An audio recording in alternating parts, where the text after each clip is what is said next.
nessa noite, coloque o seu coração diante de Deus.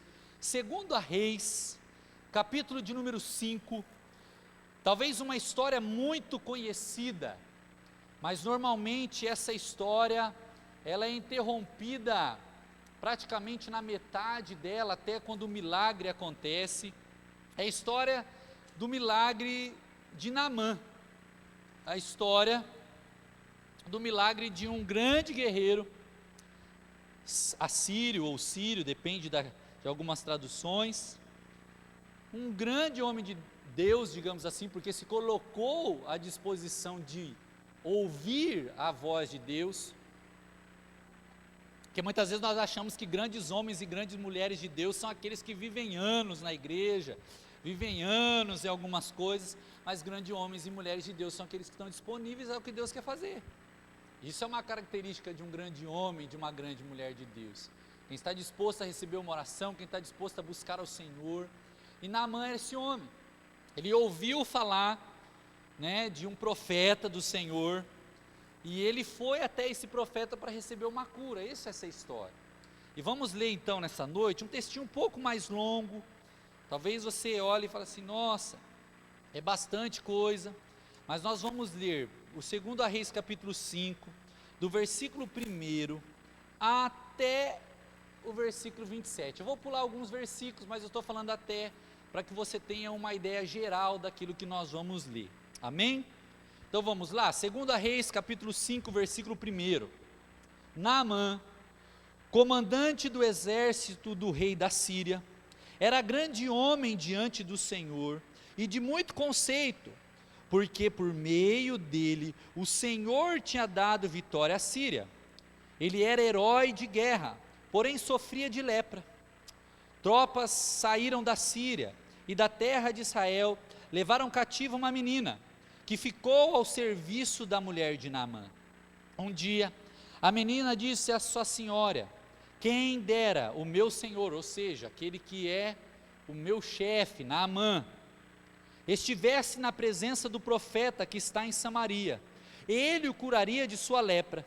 Então Naamã foi contar isso ao seu senhor, ou seja, ao rei, dizendo: assim falou a jovem que é da terra de Israel. O rei da Síria respondeu: vá, eu enviarei uma carta ao rei de Israel.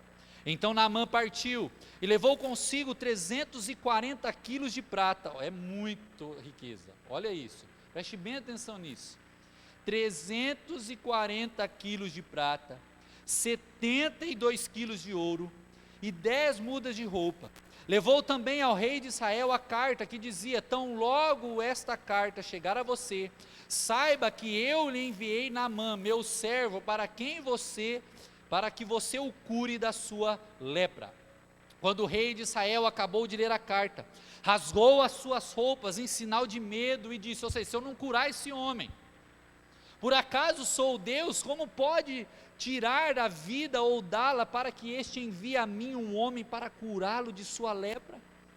Como vocês podem notar e ver, ele está procurando um pretexto contra mim. Mas quando Eliseu, homem de Deus, ouviu que o rei de Israel havia rasgado as suas roupas, mandou dizer ao rei: porque o Senhor rasgou as suas roupas? Deixe-o vir a mim, e ele saberá que há profeta em Israel. Então Naamã foi com seus cavalos e seus carros e parou à porta da casa de Eliseu. Eliseu lhe mandou o mensageiro dizendo: vá e lava-te 7 vezes no Jordão, e a sua carne será restaurada e você ficará limpo. Mas Naamã ficou indignado e se foi dizendo: eu pensava que ele certamente sairia para falar comigo, ficaria em pé, invocaria o nome do Senhor seu Deus, passaria a mão sobre o lugar da lepra e restauraria o leproso. Ou seja, eu pensei que ele me respeitaria mais, porque eu sou o líder do exército da Síria, eu mereço mais respeito desse profeta. E vai continuar dizendo, versículo 12: por acaso não são Abana e Farfar, rei de Damasco, os rios de Damasco, melhores do que todas as águas de Israel? Será que eu não poderia me lavar neles e ficar limpo? Deu meia volta e foi embora muito irritado. Então os seus oficiais se aproximaram e disse: meu pai, né, meu rei, meu líder, meu mestre, se o profeta tivesse dito alguma coisa difícil, por acaso o senhor não faria? Muito mais agora que ele apenas lhe disse: lava-se você ficar limpo. Ou seja, você tem algo fácil para fazer, por que você não faz?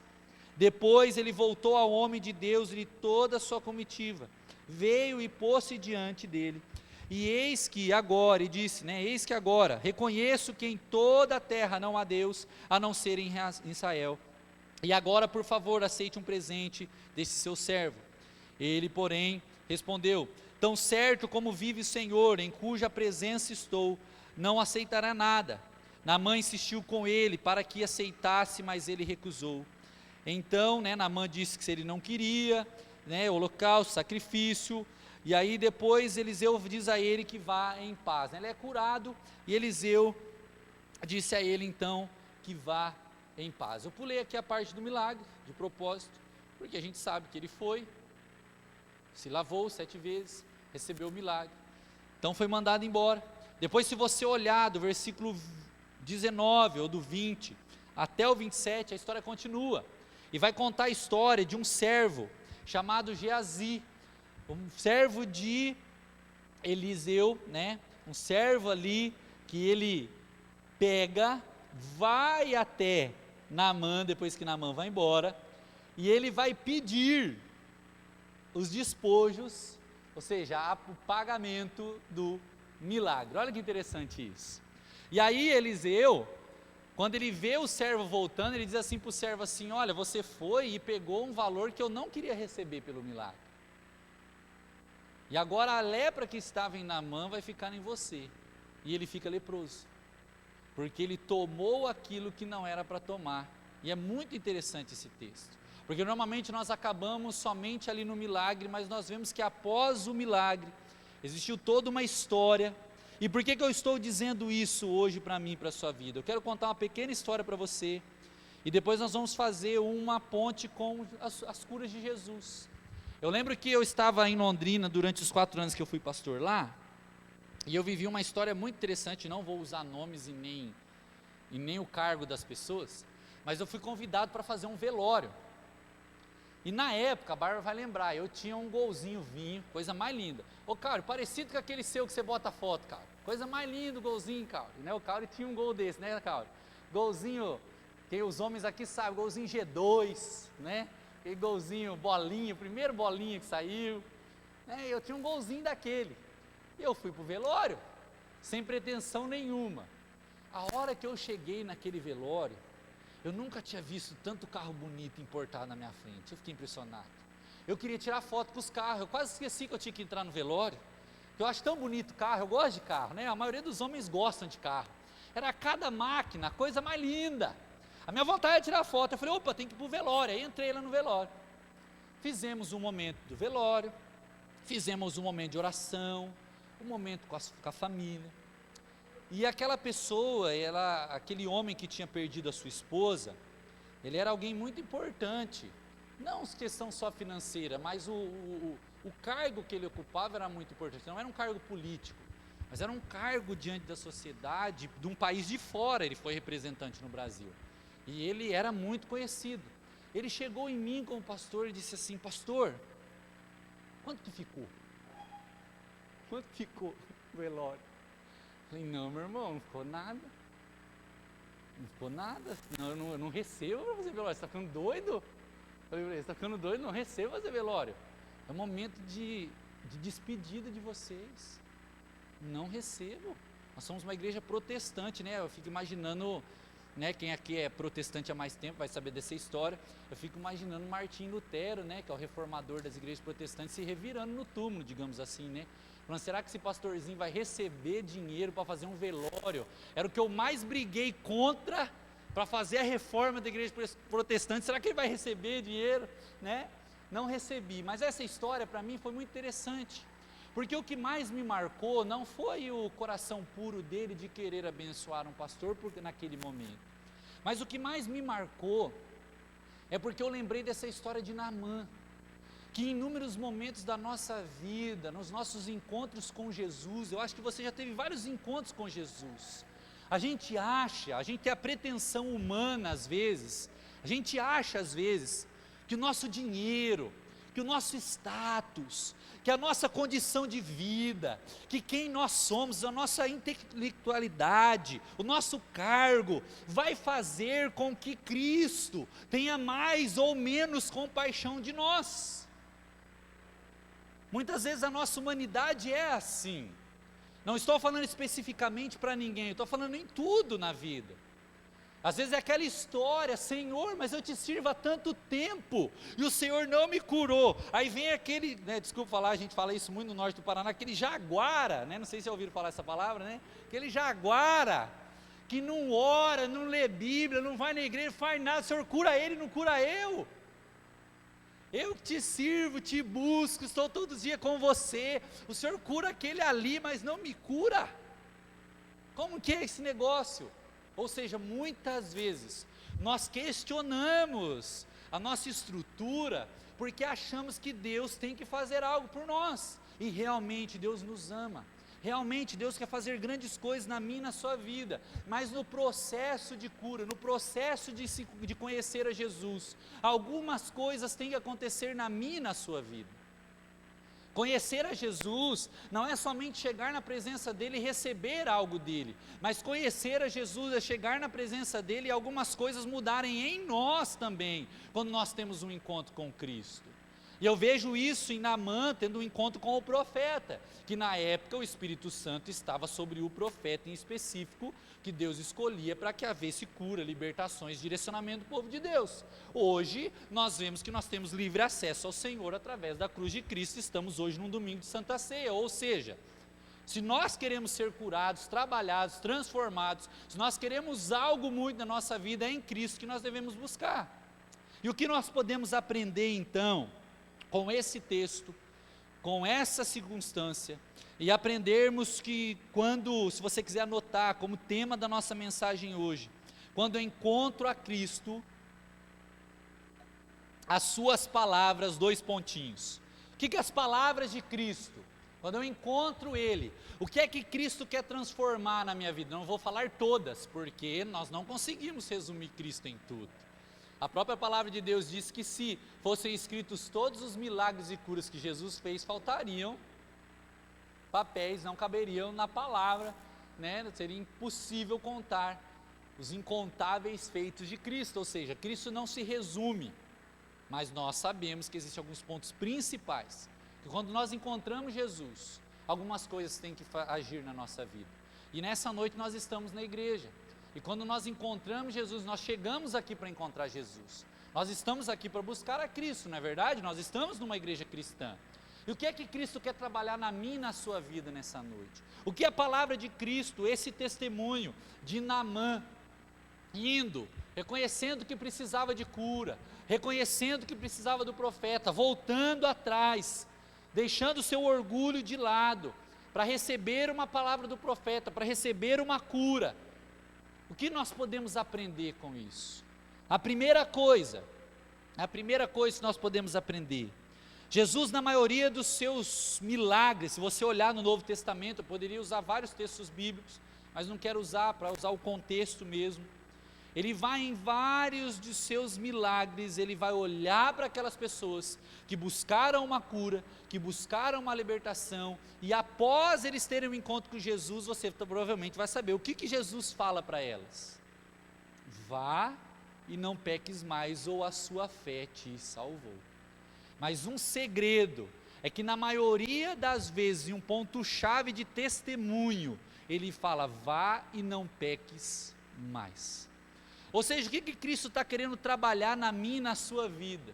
E quando nós nos encontramos com Ele, a primeira coisa dessa noite, é que as palavras de Cristo, elas devem gerar no meu e no seu coração, a palavra de Cristo, estar com Jesus, buscar a Ele, ler a Bíblia, orar, estar numa igreja, tem que gerar primeiramente em nós arrependimento e conversão. Isso tem que ser gerado na minha e na sua vida.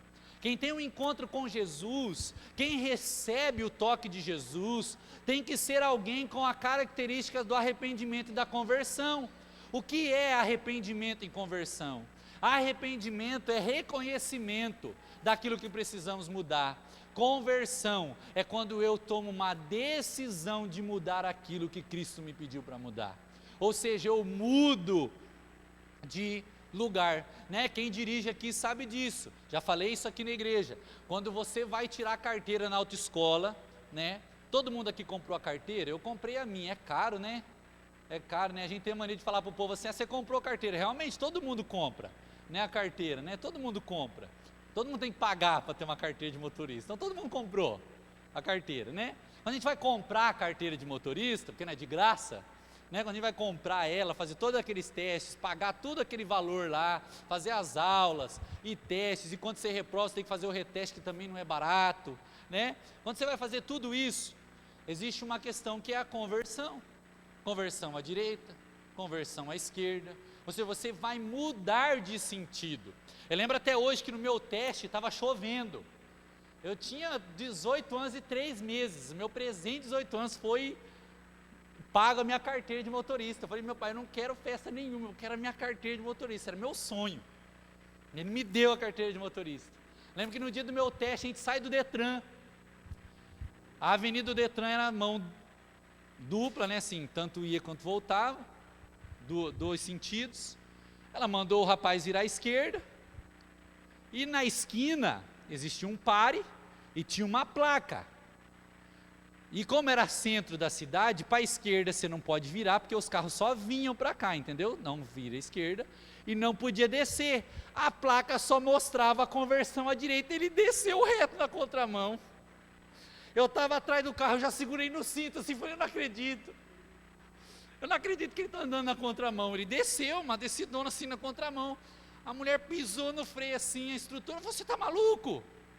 Você tinha que ter feito a conversão à esquerda, você está correndo um risco, está botando todo mundo em risco. Quando ela falou isso, eu lembrei da conversão com Jesus. Quando nós nos encontramos com Jesus, se a gente não tem arrependimento e conversão, nós estamos correndo um risco. Porque nós já conhecemos a palavra de Deus, nós já conhecemos quem Ele é, Ele já tocou na nossa vida, a gente já recebeu um milagre, mas a gente tem a mania de não querer se converter. O que é não querer se converter? Eu tenho que aceitar então ser da igreja metodista. Não é isso, é aceitar a quem Cristo é. Igreja não vai salvar ninguém. É muito bom que tenham igrejas diferentes, com costumes diferentes, porque às vezes você não se adapta aqui, se adapta a outro lugar. Às vezes você não se adapta a outro lugar, se adapta aqui, isso é uma bênção. Mas a grande questão é que a palavra de Cristo, quando Cristo nos encontra, tem que gerar conversão em mim e em você. Algo precisa mudar em nós. Nós precisamos, quando encontramos Jesus, sermos pessoas melhores. Não tem como nós olharmos para nós hoje e estarmos com Jesus 2, 3 anos e vermos que nós temos os mesmos erros que nós tínhamos antes. Algo deveria estar mudando na minha e na sua vida. Algo deveria estar caminhando em mim e em você. Algo deveria estar mudando na minha e na sua trajetória. Porque nós estávamos perdidos, não é isso que a palavra de Deus diz? Que nós éramos como perdidos e fomos achados e chamados de filhos. João diz isso. Aqueles que eram perdidos agora são chamados de filhos, ou seja, agora nós temos um Deus. E algo tem que mudar em nós. Não é uma brincadeira. Eu sei que faz tempo que como pastor eu não chamo a atenção disso. Eu amo a Santa Ceia, mas Santa Ceia sem transformação não passa de um pão e de um suco na nossa boca. Santa Ceia sem transformação, sem que haja contrição, sem que haja quebrantamento, sem que haja arrependimento, eu só estou tomando um suco e comendo um pão. Não estou fazendo nada de diferente, que é o que o apóstolo Paulo orienta as igrejas. Fala, vocês estão enchendo a barriga e fartando a barriga na Santa Ceia, vocês não pensam no outro, vocês não dividem o alimento com os outros, vocês estão comendo todo o alimento que tem na igreja e estão esquecendo dos irmãos, ou seja, não está fazendo diferença nenhuma vocês tomarem a ceia. Vocês continuam com as mesmas atitudes que vocês tinham quando não tinham Cristo. Quando Naamã é orientado por aquele servo, interessante, hoje eu não vou pregar só sobre Naamã. Quando ele é orientado por aquele servo, Senhor, é tão difícil assim você voltar lá e fazer o que o profeta estava pedindo? Nossa, eu fico imaginando que pancada, né? É tão difícil assim. Talvez Deus esteja olhando para mim, para a sua vida, Cristo está olhando para mim, para você que já conhecemos a Ele, dizendo assim: é tão difícil assim mudar? É tão difícil assim pedir ajuda? É tão difícil assim reconhecer que é pecador? É tão difícil assim reconhecer que precisa de mim? É tão difícil assim mudar a direção da sua vida? É tão difícil assim? Jesus olha para mim, para a sua vida e pensa nisso muitas vezes. Quem é pai e mãe aqui? Faz assim com a mão rapidinho, acho que tem bastante. Olha aqui, um monte de gente que é pai e mãe aqui, tem um monte de gente. Quando você ensina o seu filho, você fica repetindo para ele as coisas, né? Deve dar uma raiva, né? Eu fico imaginando, né? Eu sou um cara estressado, eu fico imaginando quando eu tiver filho. Já falei para a Bárbara: olha, você vai ter que ser realmente aquela mulher que edifica a casa. Porque às vezes as pessoas, né, eu arrumo confusão nos lugares, a minha esposa passa vergonha comigo. Né, eu vou nos lugares, né, para comer, às vezes, o cara fala assim para mim assim, né, eu levo tudo meio no literal às vezes, né. O cara fala assim para mim assim, nós não temos. Eu falei: por que não tira do cardápio? O cara já fica me olhando assim. Eu falei: você devia ter tirado do cardápio, que eu quero. Agora vou ficar com vontade, porque eu sou lombriguento, né, então... Vou ficar com vontade agora? Então a gente leva tudo meio no ferro e fogo. Então quando você tem filho, você sabe que você tem que ficar repetindo as coisas, né? Por que eu estou dando esse exemplo? Porque na minha cabeça é assim: os restaurantes sabem que quando eles não têm alguma coisa, eles têm que colocar uma fitinha em cima. Mas por que eles não fazem? É tão difícil assim? Qual que é a dificuldade de colocar uma fita em cima do negócio? Não faz isso comigo não. Eu penso, o pai e mãe deve fazer isso com os filhos. Você está falando para o filho: filho, não mexe aí. Ele vai lá e... Filho, vai para o outro lado, vira para cá, sai daí. Na volta dele. Quando nós encontramos Jesus, eu fico imaginando Jesus olhando para nós como esse pai com os filhos pequenos. Filho, é para virar para cá. A placa diz para você não ir reto nem virar para a esquerda, só tem esse caminho. Só eu sou o caminho, a verdade e a vida, e ninguém vem ao Pai a não ser por mim. Você não está vendo? Eu estou mostrando a direção para você. É por mim que você vai ser salvo. Me siga, faça o que eu estou te pedindo. E a gente fica lá: eu acho que eu vou virar para cá. Não, filho, é aqui, ó, você virar. Mas eu acho que eu vou virar para cá. Aí Jesus olha para mim, para você e fala assim: mas é tão difícil assim? Eu fico imaginando o servo olhando para Naamã, que era o maioral do exército, um servo qualquer, tendo que ensinar o maioral do exército que aquilo não era difícil para ele. Não é difícil, Naamã, você mergulhar 7 vezes em um rio. Você já enfrentou tantas guerras, você já venceu tantas coisas, você lidera um exército. O que é para você mergulhar 7 vezes num rio? Você deve estar brincando, Naamã. Você vai falar para mim que isso é difícil. É a mesma coisa Jesus para mim e para você. Você já chorou tanto, você já sofreu tanto, você já buscou alegria em tantos lugares, você já buscou paz em tantos lugares. Eu estou falando para você que eu sou o caminho, a verdade e a vida. Por que que você não me segue? Você sabe que eu sou isso e quero você perto de mim. É Jesus falando isso para mim e para você. Mas nós insistimos muitas vezes, como crianças, irmos pelos caminhos errados da vida. Mas um encontro com Jesus, as palavras de Cristo, tem que gerar no meu e no seu coração arrependimento e conversão. Que nessa noite eu e você possamos olhar para a cruz, olhar para a mesa do Senhor, olhar para os nossos corações e pensar assim: será que toda vez que eu me encontro com Cristo algo muda em mim? Será que toda vez que eu ouço a palavra de Cristo eu cresço mais um pouquinho? Eu posso não ser perfeito, mas será que eu sou alguém já um pouco melhor do que eu era? Será que está havendo conversão na minha vida? Mesmo que seja devagar, mesmo que a via fale que a conversão só pode ser feita a 20 km por hora e não a 60, mesmo que seja uma conversão devagar, mas está gerando uma conversão, um arrependimento, uma mudança em quem eu sou, isso tem que ser um questionamento na vida cristã.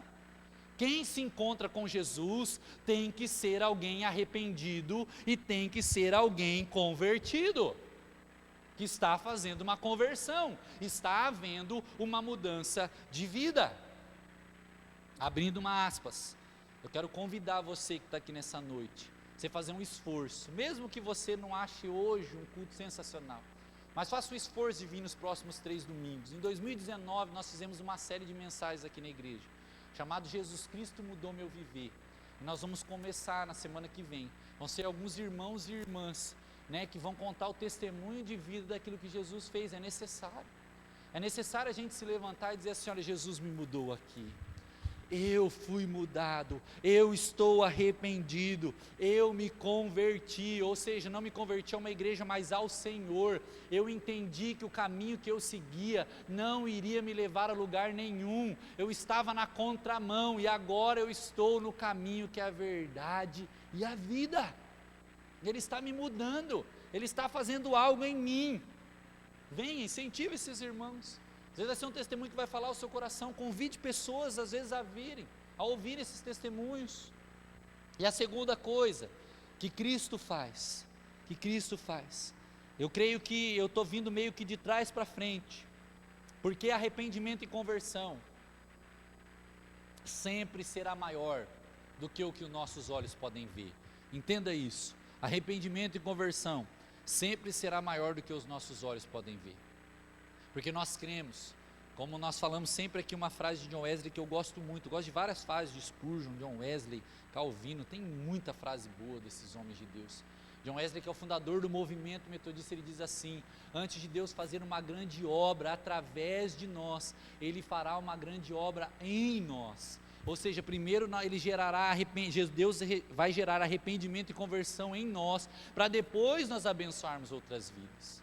E a segunda coisa que Jesus faz, que as palavras de Cristo têm que gerar em mim e você, é cura e libertação.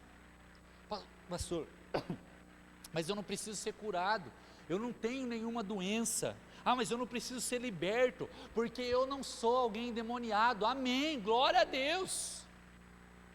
Mas ao mesmo tempo me preocupa muito, sabia disso? Eu vou falar uma coisa para você, talvez você ache estranho, mas é muito melhor ter alguém que está possesso, você botar a mão na cabeça e mandar embora, do que alguém que precisa tratar o caráter, sabia disso? É muito mais fácil.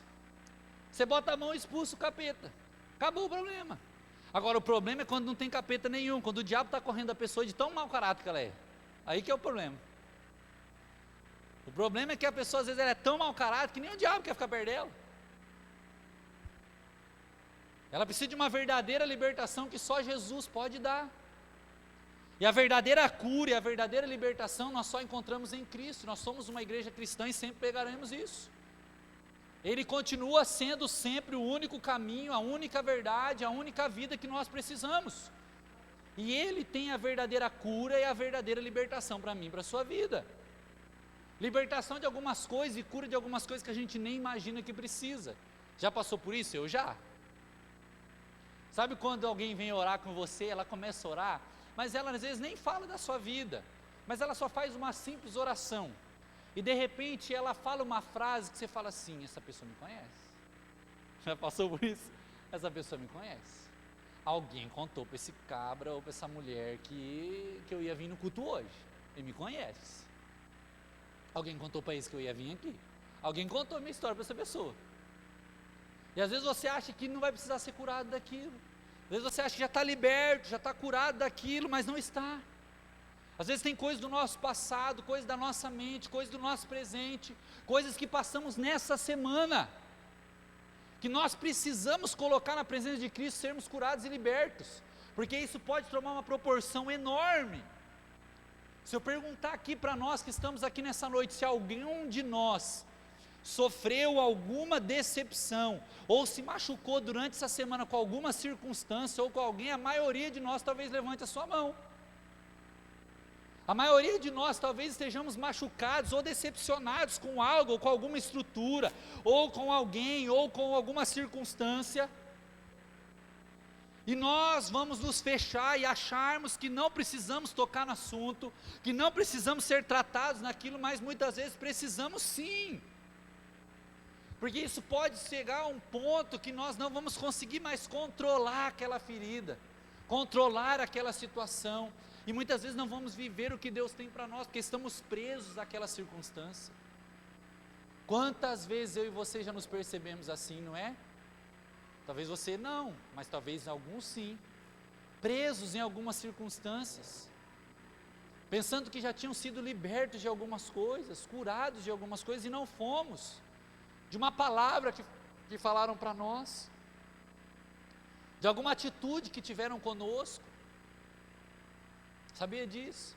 Vou dar alguns exemplos básicos. Eu me decepcionei com um amigo, eu não quero ser mais amigo de ninguém, porque eu me decepcionei com o meu amigo. Tem muito amigo bom, gente. Nem todo mundo é traíra, essa que é a verdade. Tem gente boa. Eu me decepcionei com liderança, mas tem muita liderança boa. Tem muita gente boa.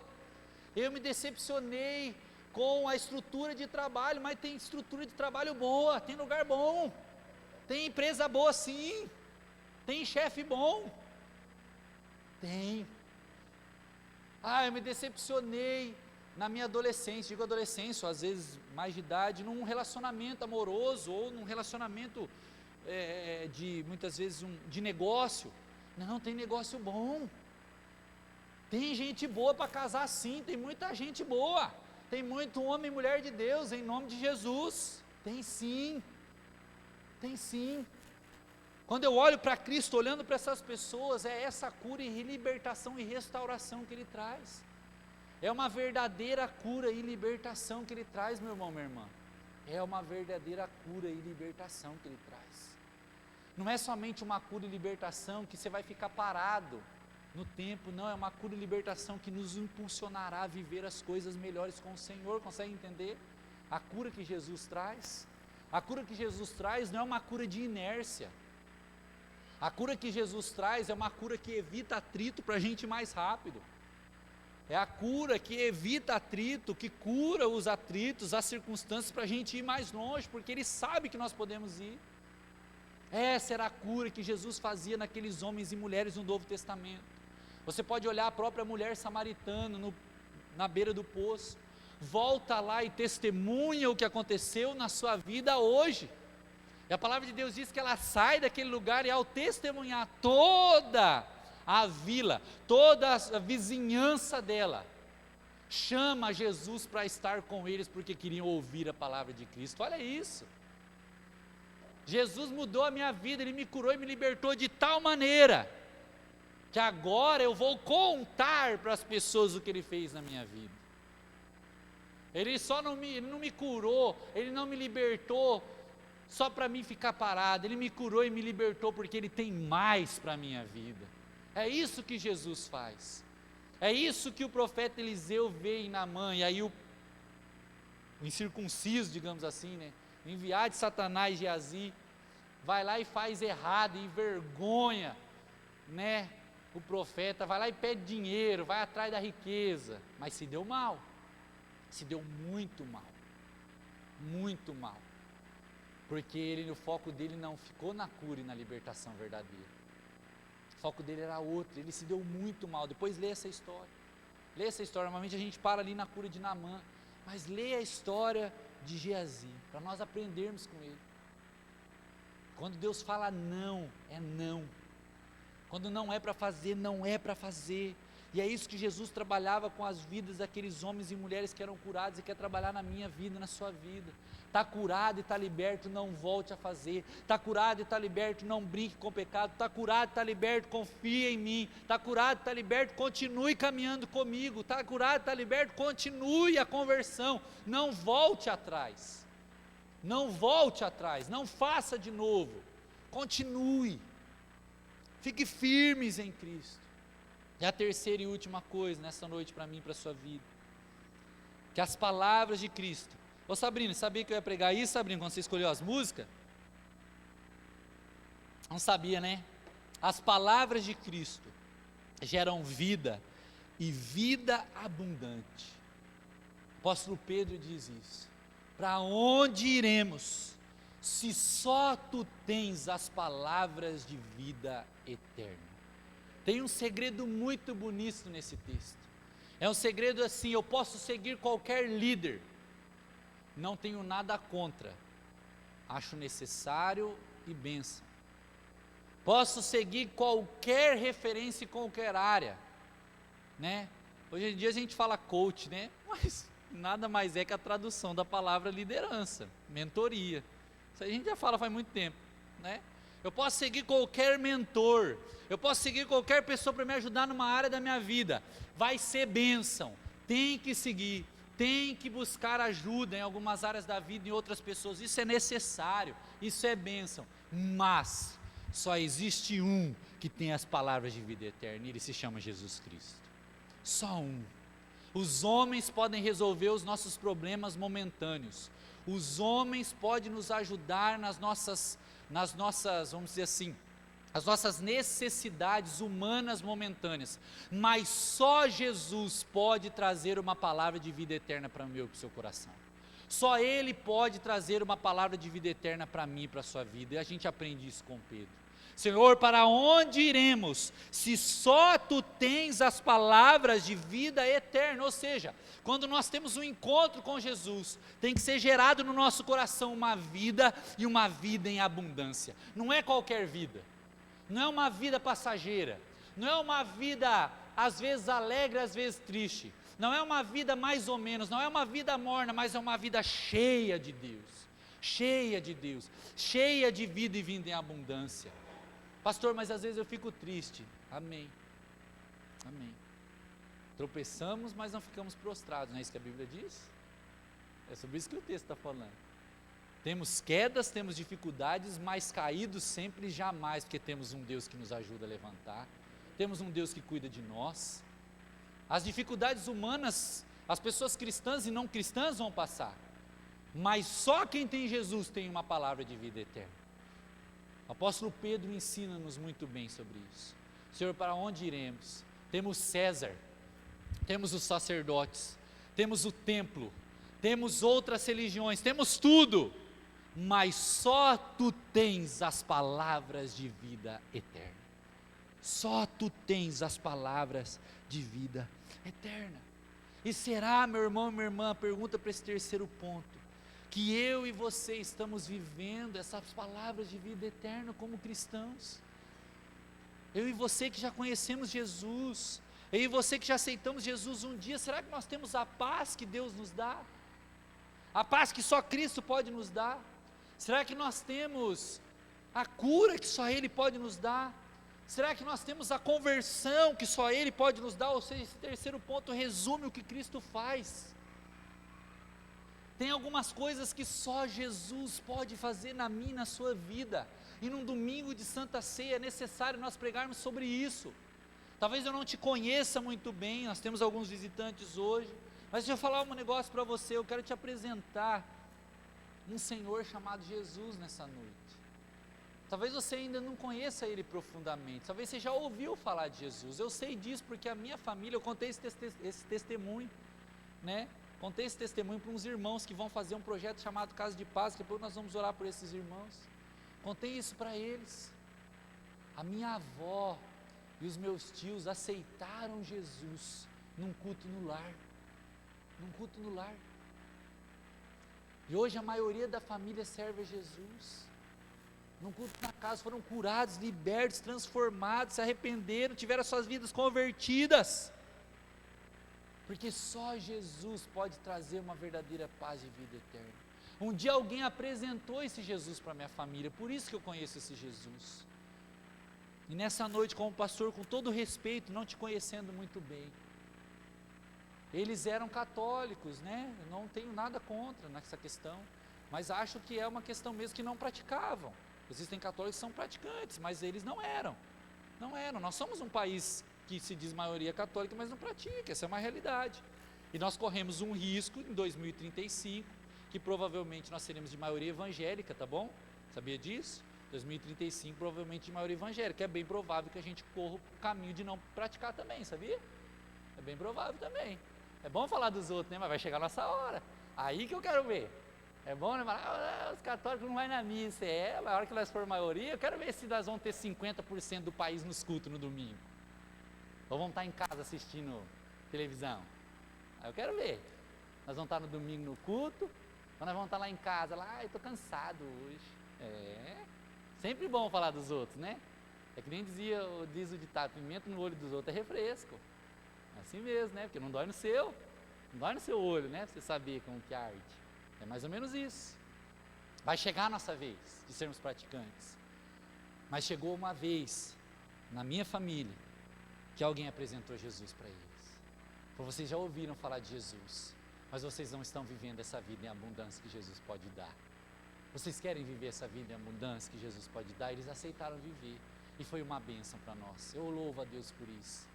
Confesso para vocês assim, nunca conversei profundamente isso com meu pai e com a minha mãe, mas Deus tem me incomodado. Eu não conheço esses homens e mulheres.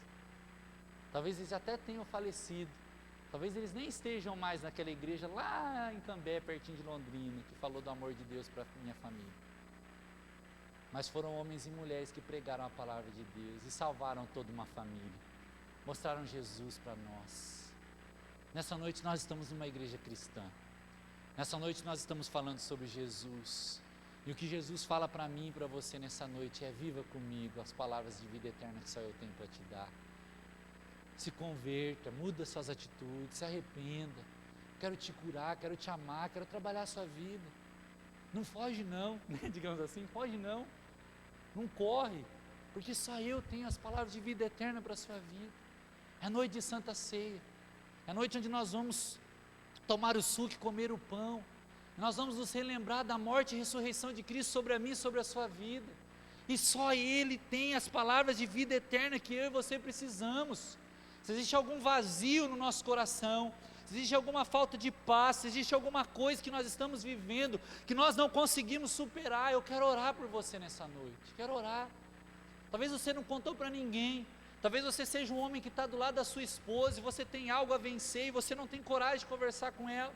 Talvez você seja uma esposa que tem alguma coisa na sua vida também, que você não tem coragem de falar com o seu esposo.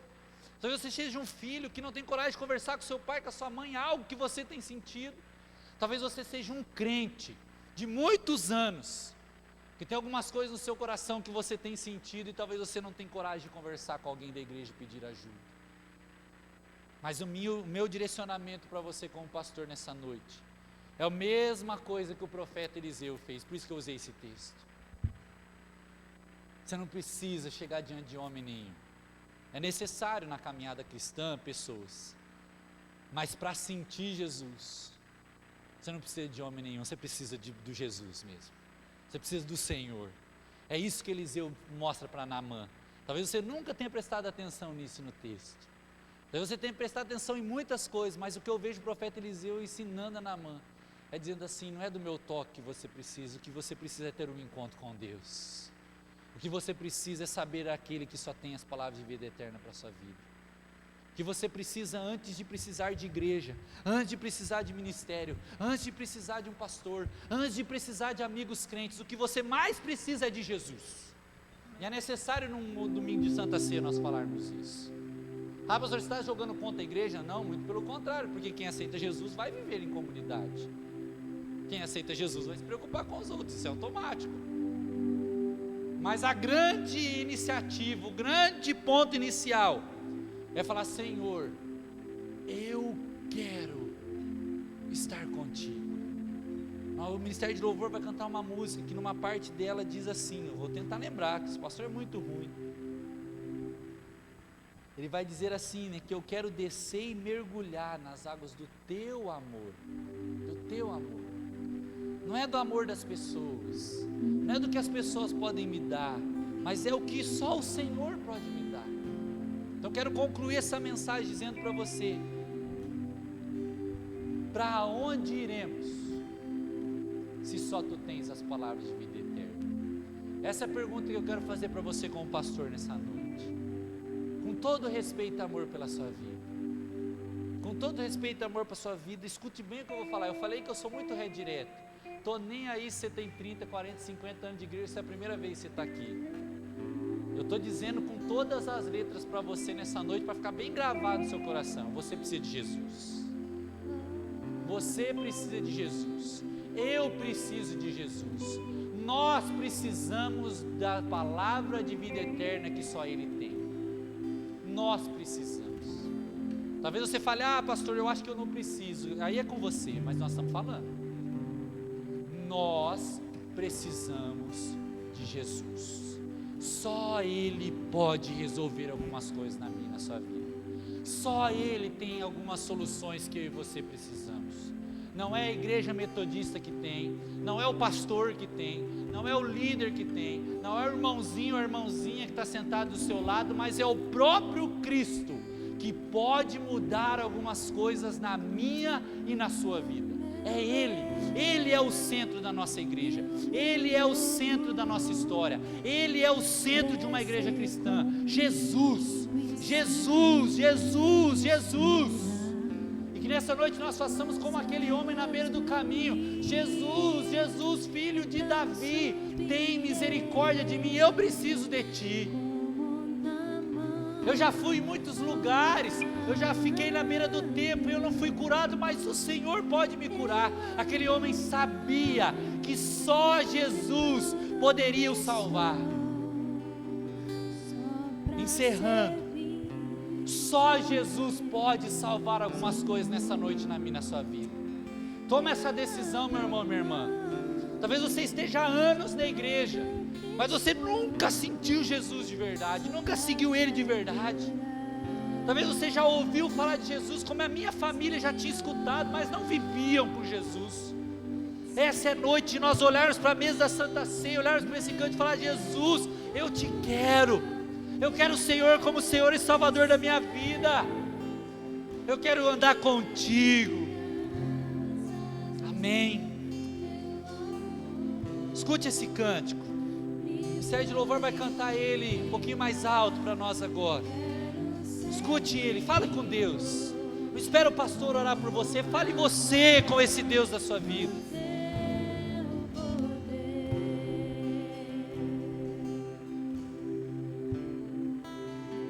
Quando meu eu e o meu orgulho descer comigo e se misturar com as águas do rio, então subirei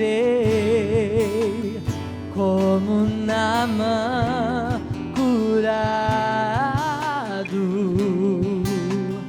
Eu abro mão de tudo que sou, só pra servir-te, ó meu Senhor.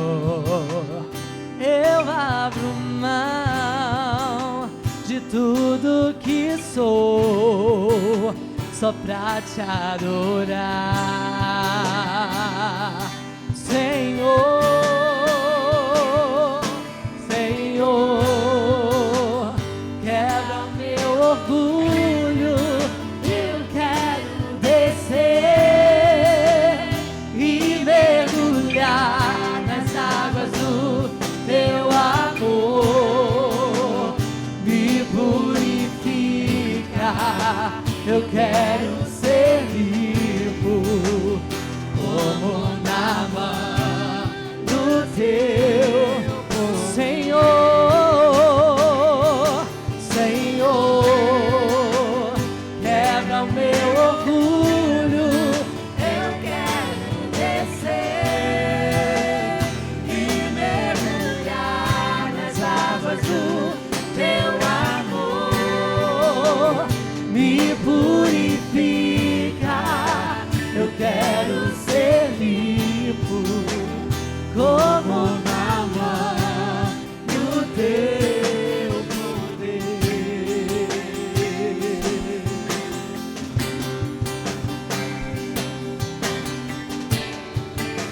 Deus, nós colocamos as nossas vidas na Tua presença nessa noite, Pai.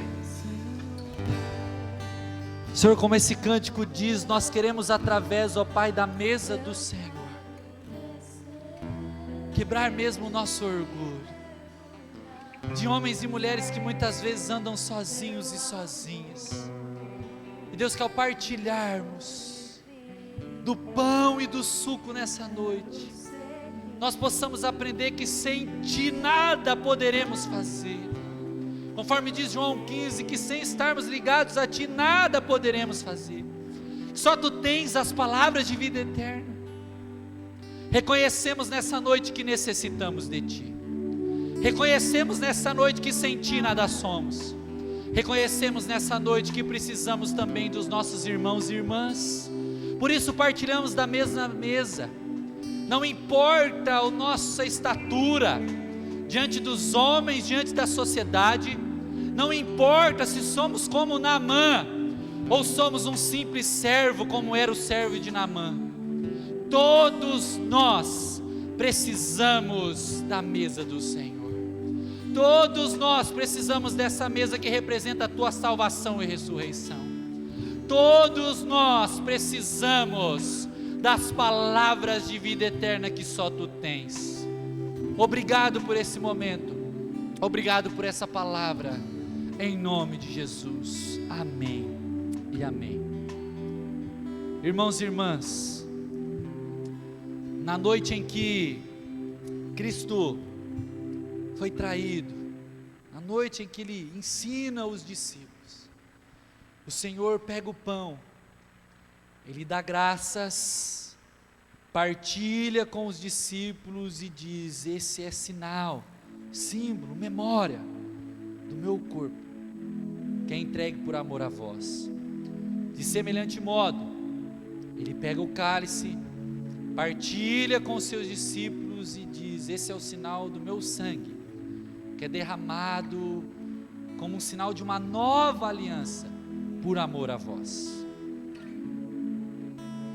Irmãos e irmãs, antes de nós orarmos consagrando os elementos e chamarmos a diaconia, nós como igreja metodista, sempre digo isso quando nós temos visitantes, e principalmente crianças nos visitando, respeitamos muito as outras igrejas e as interpretações bíblicas sobre a ceia do Senhor, mas nós aqui na igreja nós usamos pão e suco, justamente porque entendemos de forma pedagógica que as crianças podem partilhar desse momento. Então, se você não é membro da igreja, pastor, eu não sou membro de lugar nenhum, mas eu queria participar da ceia, quero dizer para você que esse é o seu lugar, porque essa mesa não é nossa, ela é de Jesus, ela não é da igreja metodista. Essa mesa, ela acontece em todas as igrejas da nossa cidade, ela acontece na igreja católica, ela acontece na igreja presbiteriana, na igreja renovada, ela acontece, cada uma com o seu costume, mas ela acontece, e nós temos esse costume como igreja, de entender que todos podem participar da mesa do Senhor.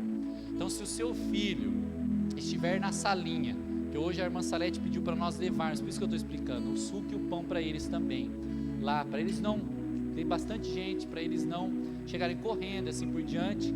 Se seu filho, às vezes você não quer que tome, não tem problema, você pode acompanhar lá, falar: ó, meu filho não quero que tome, né, não, acho melhor não, sem problema nenhum. Agora, de forma pedagógica, nós ensinamos às nossas crianças que o Jesus que nós temos também é o Jesus delas. Nós ensinamos que o Jesus que transformou a nossa vida, também transformou a vida das nossas crianças, que elas são parte da nossa família, e elas são uma bênção na vida da igreja, tá bom?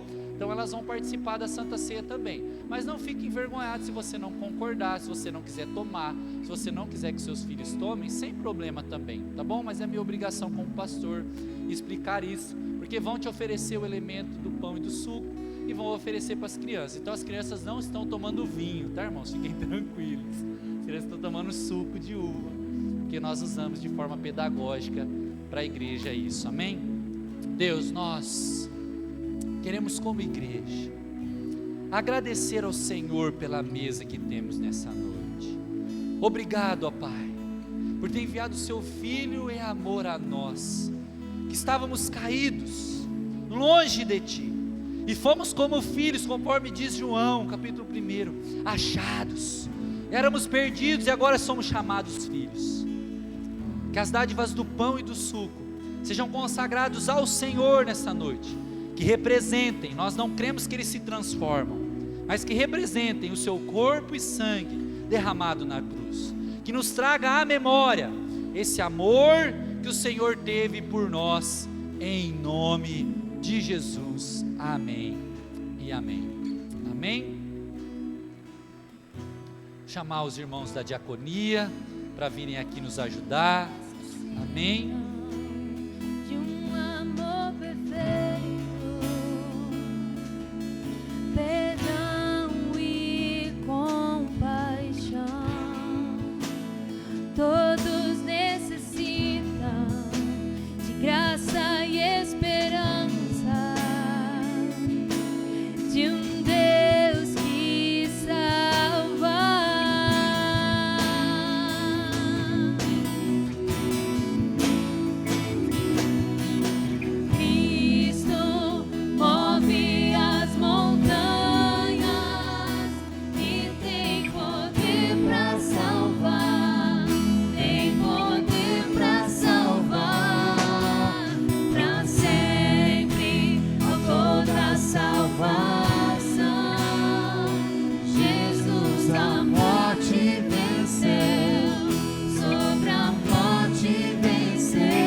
aceita com os meus medos, falhas e temores. Enche o meu viver, a minha vida entrego pra seguir seus passos. A ti me rendo.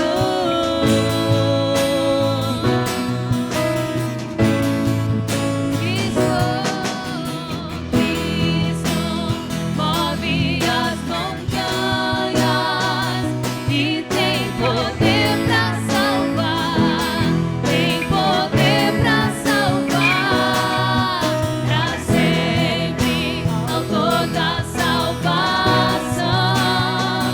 Jesus a morte venceu, sobre a morte venceu. Cristo move as montanhas e tem poder pra salvar, tem poder pra salvar, pra sempre, autor da salvação. Jesus a morte venceu, sobre a morte venceu.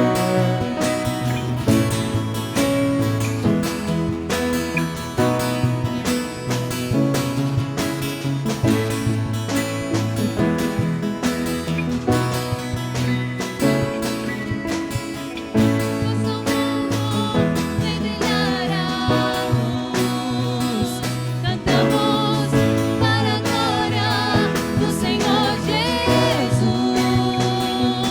Cristo.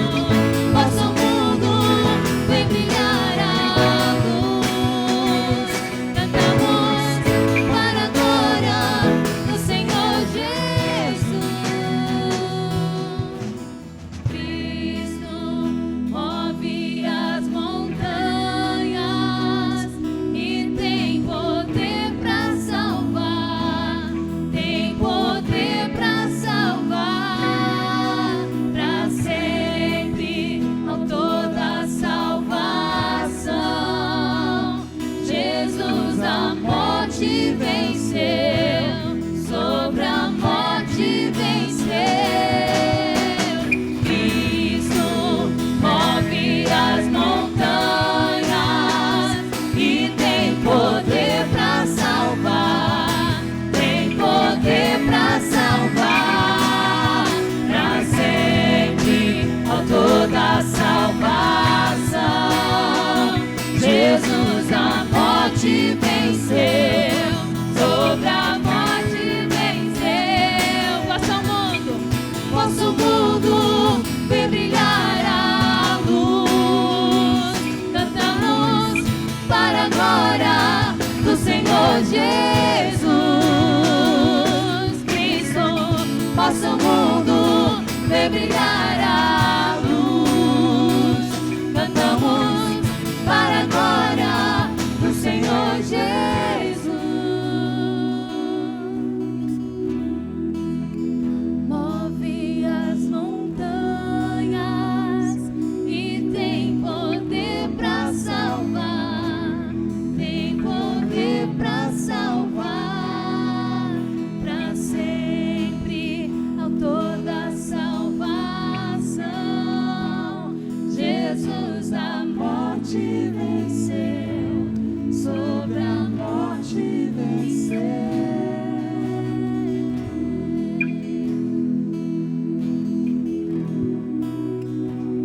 E tem poder pra salvar, tem poder pra salvar, pra sempre, autor da salvação.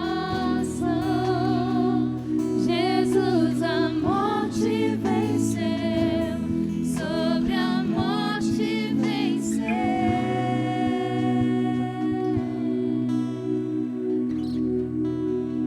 Aleluia.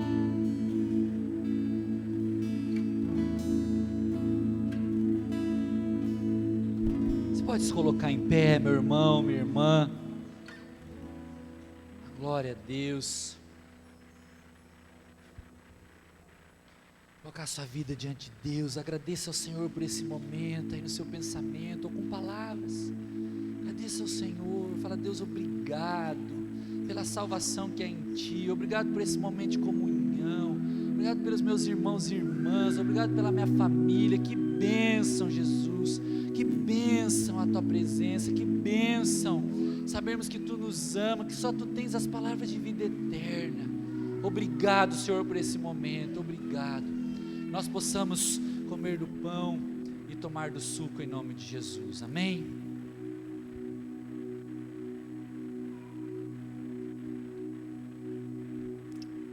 Amém, Senhor.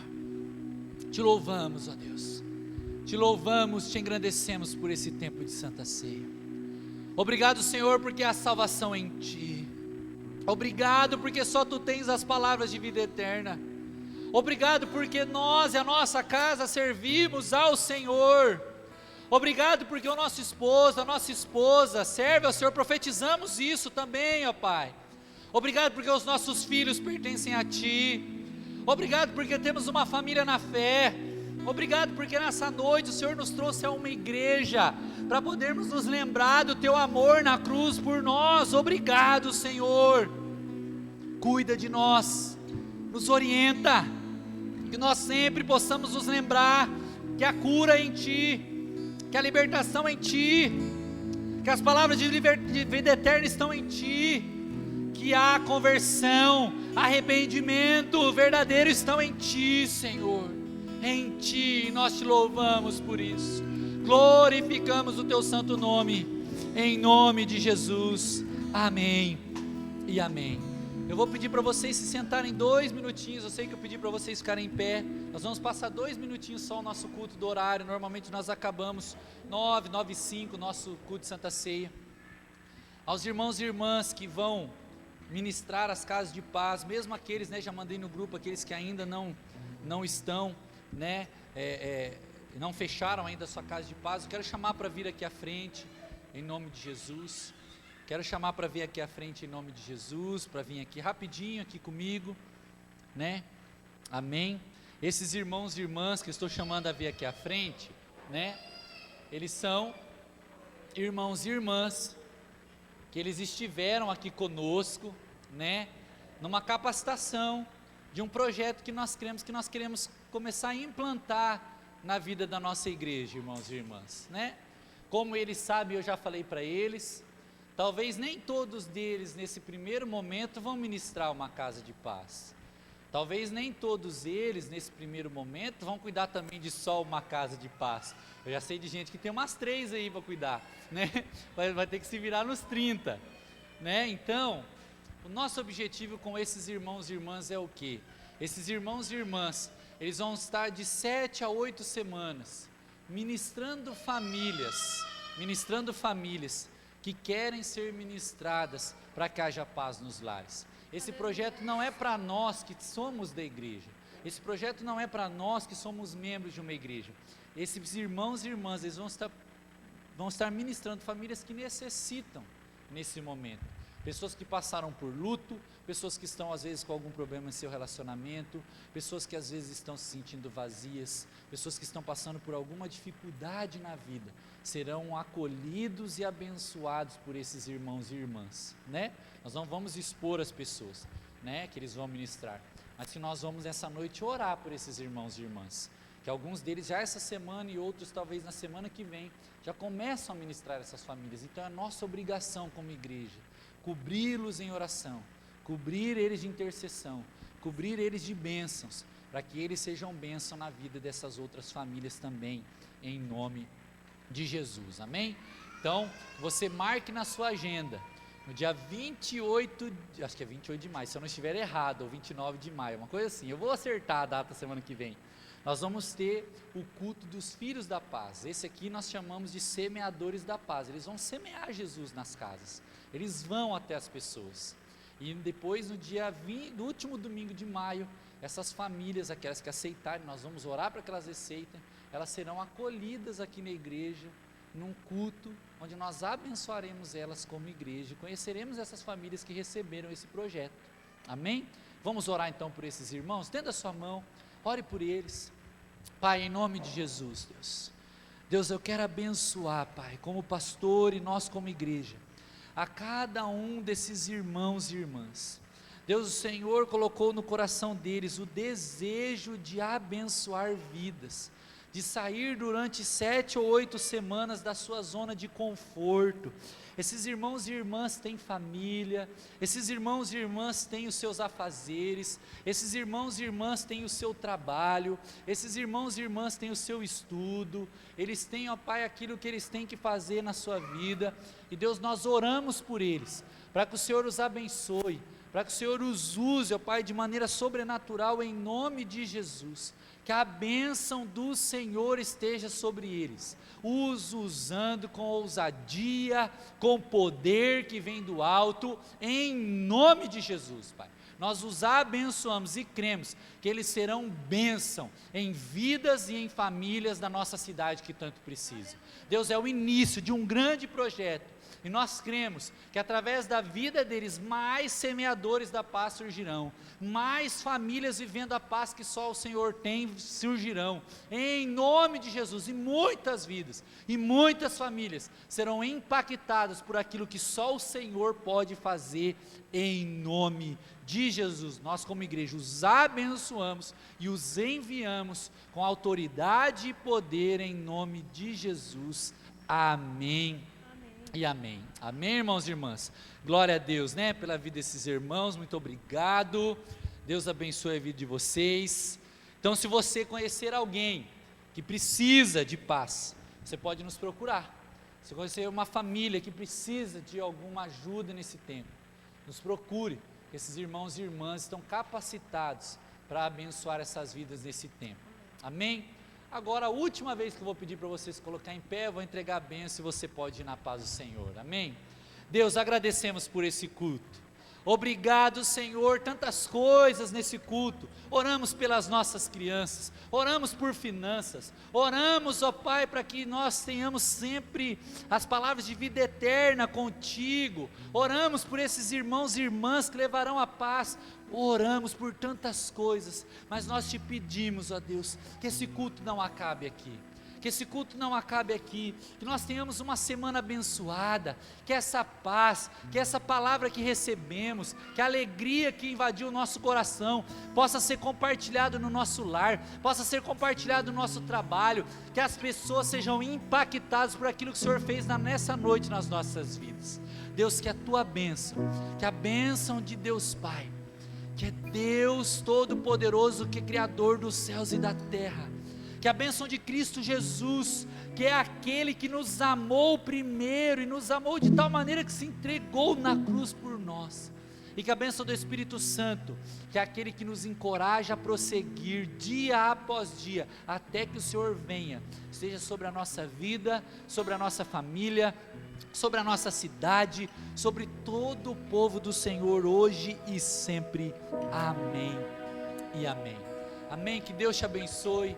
E você que nos visita, se você conhece alguém te convidou, aqueles que convidaram os irmãos que estão nos visitando, me apresente quem você convidou hoje no culto, apresente para mim conhecer, eu vou lá na porta, você me apresenta. Se ninguém te convidou, eu quero que você faça o esforço ainda mais de falar comigo, que eu quero te conhecer e te dar um abraço, amém? Que graças a Deus está liberado o abraço, aleluia, né? Eu gosto de abraçar, de cumprimentar, tá bom? Que Deus te abençoe, em nome de Jesus.